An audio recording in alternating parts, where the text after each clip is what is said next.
তৃতীয় জাকাতের আরেকটা পণ্য হলো কৃষিজাত পণ্য। কৃষিজাত পণ্য যে সমস্ত ফসল আমরা করি, এই ফসলগুলোর জাকাত দিতে হয়। ফসলের জাকাতের নেসাব হলো 17 মণ। 17 মণ 5 ওয়াসক, মূলত 5 ওয়াসক হিসাব করলে 17 মণ হয়।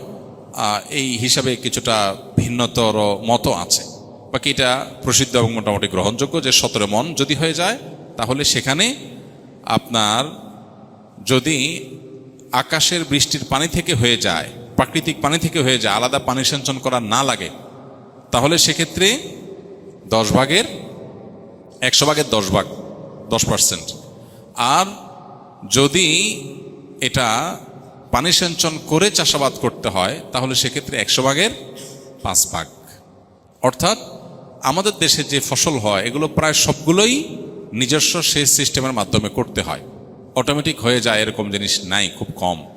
তো নিজস্ব পানি সিঞ্চন বা সেচ সিস্টেমের মাধ্যমে যেগুলো করা লাগে, এগুলো সবগুলো প্রতি 100 কেজিতে 5 কেজি খাদ্যশস্য গরিব দুঃখীদেরকে দান করে দিতে হবে।